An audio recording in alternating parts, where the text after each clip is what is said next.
I just want to start this video off by asking a question. Were you slightly confused while watching Sightless? Is Ellen actually blind? Who attacked Ellen? Why is everything always changing visually? What's the significance of the bird in the cage? What was the Velt story about? What are all of those fake characters about? What does the ending mean? What is the movie trying to say? Well, I'm here to help you out. I watched some interviews and really analyzed the film, and I feel like I finally understand this movie's message, references, plot, and all of its symbols. To break it down, I'm going to use three themes. One, perception versus reality, where we'll talk about Ellen's perception, the audience's perception, the colors changing, the people changing, and the movie's poster art. Two, security versus captivity, where we'll discuss the bird in the cage, Ellen's ex-husband, the film's title, and Ellen's psychological captivity. And three, Clayton's plan, where we'll discuss Clayton's history, Clayton's plan, how it played out in the movie, the Velt story, the ending, and the post-credit scene, and how it all relates to theme number 1 and 2, and much more. And if you liked the video, please leave a thumbs up and a comment. It helps so much. And if you want to see more of these, please make sure to subscribe as well. Let's get started.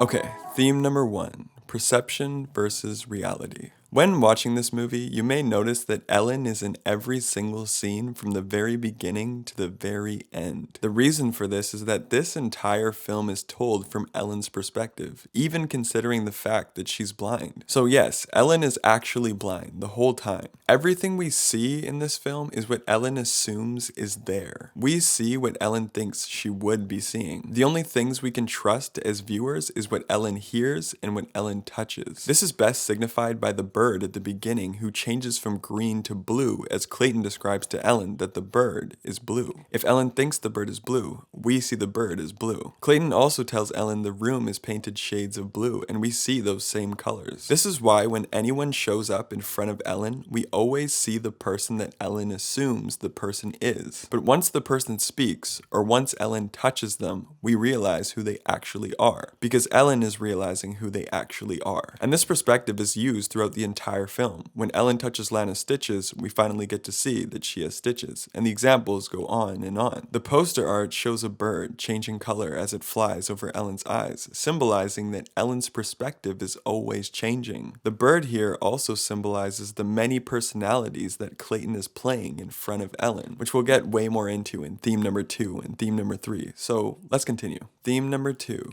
Security versus captivity. Throughout this film, there are many instances of characters feeling physically and mentally trapped, including Clayton, Lana, and most notably, Ellen. And this theme of security versus captivity is primarily symbolized by the bird in the cage. Quite early in the movie, we find out that Ellen used to be a child prodigy playing violin. She was extremely talented and famous. At one point in the film, Clayton asks, "Why did you ever stop?" Lana responds simply, "My husband," explaining that she must have felt trapped in a toxic relationship with her ex-husband, Bennett, who we know was stealing money from several different people. Her ex-husband is actually in jail because of it. Ellen also mentions that her ex-husband said, "If you hang with me, you're safe with me." From this quote, we learn Ellen's ex-husband made Ellen believe that he was giving her security, but he was actually keeping her in captivity from being the successful musician she could be. Clayton also believes he is keeping Ellen secure by trapping her in the fake apartment when he is clearly holding her captive. So for Ellen, she is clearly trapped in many ways. She no longer plays violin, she wants to give up on her learning with Clayton, she continuously returns to alcohol to solve her problems, and she's physically trapped in an apartment that isn't what she thinks it is. So the title, Sightless, not only signifies that Ellen is literally blind, but it also signifies that she can't see many of the things that she is truly capable of. In the end of the film, we see that Ellen is capable of defeating Clayton, escaping captivity, and returning to her profession as a world-class violinist, even as a blind woman. Lana and Clayton are also mentally and physically trapped in many ways, but that will all be addressed and explained right here in theme number 3. Clayton's plan. In a conversation between Clayton and Ellen, Clayton describes his childhood. And I'm going to paraphrase just to make this a very clear explanation, so bear with me. Since he was little, his mother was sick and his dad was an alcoholic, so he had to take care of his mother. His mother liked to put together bird cages for various birds. Clayton would give the birds names and personalities and act out stories for the birds. Later on in the film, we learn that after Clayton's mother died, Clayton's father smashed all of the bird cages, killed the birds, and locked Clayton in a cellar for 3.5 years. Through the walls of the cellar, Lana would play Ellen's music for Clayton because Clayton used to listen to Ellen's music with his mom when she was alive. Clayton would also create various personalities while in the cellar to have his own imaginary friends. So as a result of this torture of captivity that Clayton went through and him going completely insane, he wants to return the favor to Ellen by making her feel captive and by being the light to her darkness in captivity. So this is what Clayton, who's insane, decides to do. Warning, this is where the movie becomes pretty nonsensical and unrealistic and really far-fetched, but I've analyzed this movie quite closely and I'm sure this is what Clayton is actually doing. So here we go. Clayton attacks Ellen while he's wearing a mask and a wig and sprays her in the eyes with a certain chemical, making her permanently blind. He uses his talent that he learned in the cellar of playing multiple characters to fool Ellen into believing she's interacting with multiple characters. A nurse, a doctor, a paramedic, a detective, a cop, and even Russo, Lana's husband. He even imitates the voice of Ellen's brother, Easton. He has a whole set of rooms designed to fool Ellen into believing she was in various places like the hospital and her apartment. I'm assuming this is all funded by his inheritance from his family that he mentions earlier in the film. The wind and the noises are of course programmed for Ellen to think there is an outdoor environment from her window. That's why she keeps hearing the same car alarm go off at exactly 11:02 a.m. None of that outside world actually exists, and the room is not the nice blue that Ellen perceived it to be, and we therefore also perceived it to be. Almost everything in that fake apartment is black. Ellen finds this out after trying to kill herself, but Clayton makes up a new lie that this apartment is a facility for people like her to recover safely and securely. The reason why we see all of Clayton's different characters with different faces and clothes is because that is how Ellen assumes they look. We know that Clayton actually looks the way he looks because Ellen actually touches his face. Ellen touched Lana's face too, so we know that's really her as well. Throughout the film, Clayton abuses Lana and keeps her in the room next to Ellen, and this shot right here is what Ellen imagines is happening in the apartment next door. I'm assuming Clayton keeps Lana at the apartment so she can play Ellen's compositions for him. He of course makes up the character of Russo to cover up the fact that he's the one hurting Lana, but when Ellen calls Clayton and Detective Bryce to let them know about Russo, all of these characters who are really Clayton simply tell her that nothing happened and she's hallucinating. They eventually blame the spraying attack incident on Ellen's friend Sasha, who they said had money stolen from her by Ellen's ex-husband. So since Ellen's ex-husband was in jail, Sasha wanted to attack Ellen, which is of course a lie because Clayton is the one who sprayed her. Clayton even puts on the wig and mask again and attacks Ellen to make her feel like she must be hallucinating and suffering from PTSD. But of course, Clayton's big mistake is that he has a natural habit of doing this double knock, and accidentally always does the double knock with all of his different characters that he plays. Of course, Ellen catches on to this and figures out that Clayton has been playing all of these different characters. She eventually blinds him using the chemical that Clayton used on her, which Lana hid in the vent for her. Lana has always been trying sneakily to help Ellen throughout the entire movie. This team up between Lana and Ellen runs parallel to a famous short story that Clayton references with Ellen. The story is called The Veldt by Ray Bradbury, and in this story, two children are given a virtual reality room from their parents. The kids enjoy the African Veldt simulation, however, once the parents realize the kids are spending too much time in the simulation and not enough time in reality, the parents go in to retrieve the kids. But unfortunately, the parents are killed by the lions in this simulation while the kids peacefully have lunch. This story of course has many parallel themes of security versus captivity, perception versus reality, and a finale where the makers of the simulation are defeated by those who are trapped inside. So in the end, we see Ellen and Lana escape. There's also a scene after the credits showing the bird changing back from blue to green. This symbolizes Ellen finally getting a grasp on her reality, no longer letting other people control her perception, and it ties in nicely with the final scene of the movie. Ellen is finally back to performing once again. Ellen is still blind, but is more successful and secure than ever, no longer in captivity with her ex-husband, or Clayton, or most importantly,